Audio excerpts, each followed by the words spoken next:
Chers amis, je suis très heureux au titre de la direction générale du GIP Europe des projets architecturaux et urbains d'ouvrir ce campus à la suite de ces quelques mots d'accueil de Madame la Ministre. Ce campus, c'est en réalité le troisième campus qu'on ouvre et donc ça devient une forme de tradition qui s'élabore. Et le choix du lieu est bien évidemment emblématique, il est en rien anodin puisque le Louvre-Lens Vallée incarne une capacité d'innovation par la culture, par l'entrepreneuriat, au plus près des réalités locales, avec celles et ceux qui font d'une certaine manière le territoire. Il est bien évidemment au cœur de ce bassin minier, un site d'excellence en matière de création, en matière d'usage lié au numérique, et puis il s'inscrit dans cette capacité d'accueil des territoires à se mobiliser pour finalement dessiner un nouvel avenir, un futur pour son territoire, et c'est la raison qui a motivé profondément notre installation ici au Louvre-Lens Vallée. Pour sa troisième édition, le campus POPSU, ça constitue un moment clé, toujours, pour les programmes. Un lieu, la ministre l'a rappelé, un espace fertile d'échange, de débat, de dialogue, où finalement on a les chercheurs, les acteurs, ce qu'on pourrait dire d'une certaine manière les professionnels de la ville, et puis les élus qui acceptent d'une certaine manière, collectivement, une confrontation d'idées, de jouer la controverse. Je crois que c'est le sens aussi de ce que l'on construit dans le cadre de POPSU, de suspendre les certitudes qu'on peut avoir pour finalement les interroger collectivement et ensemble à travers un regard le plus ouvert possible et puis autour des enjeux qui traversent à la fois nos villes, nos grandes métropoles et puis nos territoires plus ruraux, petites villes, moyennes villes qui sont bien évidemment cette articulation d'arrêter d'opposer grandes villes et autres territoires dans ce contexte-là. Le dialogue est également celui de construire un débat entre une communauté scientifique, le monde de la recherche, le monde académique, le monde de la recherche institutionnelle, et puis le monde de l'action publique, ceux qui font la ville, au fond, sans réellement savoir qui est qui. Je crois que souvent, et on le voit poindre de plus en plus au cours de ces programmes et de ces forums qui se déploient dans le cadre du programme POPSU, c'est une hybridation et on ne sait plus vraiment savoir si on est un élu, un acteur ou un chercheur. Et c'est bien ça la force de cette scène de débat que nous constituons toutes et tous ensemble. Toutefois, on a une raison d'être, un élément d'ADN, je crois, qui ressort de ces programmes de recherche-action, de ces programmes de recherche finalisés, selon les termes qu'on souhaite mobiliser, c'est d'éclairer l'action publique des décideurs au plan local, donc au sein de nos collectivités, mais aussi, bien sûr, au plan national pour transformer, construire, bâtir nos villes et nos territoires demain. Le thème qui a été retenu à l'occasion de ce second campus, c'est celui du visible et de l'invisible. Interroger en profondeur ce qui conditionne notre capacité à transformer en réalité nos territoires, et ce terme recouvre en réalité une tension très concrète que nous retrouvons chaque jour entre ce que nous pouvons montrer, objectiver, quantifier, ce qui se manifeste et ce qui se joue hors de notre regard et ce qui échappe également, dans le même temps, à notre regard. Et par nécessité, notre action publique, elle s'appuie sur des données qui visent à rendre visible l'action publique. C'était évoqué par la ministre, celle de ce qui est la question de rendre visible à travers la mesure, de savoir cartographier, de savoir représenter, de savoir finalement comparer différentes situations. Et on a vu poindre ces dernières années de très nombreux indicateurs, de nombreuses données sur nos territoires qui nous donnent les moyens d'un pilotage de notre politique publique toujours plus précis, toujours plus fin. Des données qui constituent des repères essentiels pour comprendre nos territoires qui sont en mutation, qui évoluent. Mais, et puis aussi, je crois qu'il faut le partager, et le travail aussi de l'AFNO le montre en ce sens, qui est partenaire du programme, constitue aussi, à travers ces données collectées dans les différents espaces métropolitains, un socle commun, ce langage partagé sans lequel aucune action collective ne saurait en fait s'épanouir, se construire dans ce contexte-là. Et cette capacité à rendre lisibles les phénomènes à travers le quantifiable, c'est un élément, bien évidemment, d'ADN propre des acteurs, des élus dans les territoires. Or, ce que nous tenons pour visible est souvent le produit d'une construction aussi, dans le même temps, et je crois qu'il faut le rappeler, de représentation. Il reflète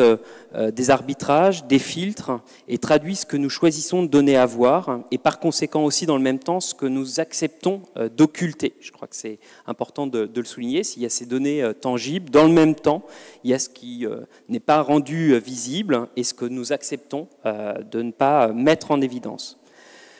Notre exigence de l'immédiateté qui traverse nos modes de décision tend à simplifier, à écarter, à se mettre à distance de la question de la nuance. Et nos schémas de pensée alimentent des interventions qui fichent parfois les territoires dans des images qui sont parfois trop simplifiées, qui ne reflètent pas toujours la diversité des situations qui sont vécues, les manières différenciées qui se posent aujourd'hui face aux enjeux de transition dans les territoires. Et à force de certitudes visibles, nous sous-estimons en réalité le rôle du temps long et des effets de nos propres choix. Cette limite du visible se manifeste avec d'autant plus d'intensité, je pense, aujourd'hui, face aux enjeux de la transition écologique et de l'adaptation au changement climatique. Ces effets les plus déstabilisants ne sont pas toujours spectaculaires, tangibles, mais sont des processus qui sont progressifs. Ils s'inscrivent également, dès lors qu'on parle d'adaptation au changement climatique, sur le temps long, des regards qui sont parfois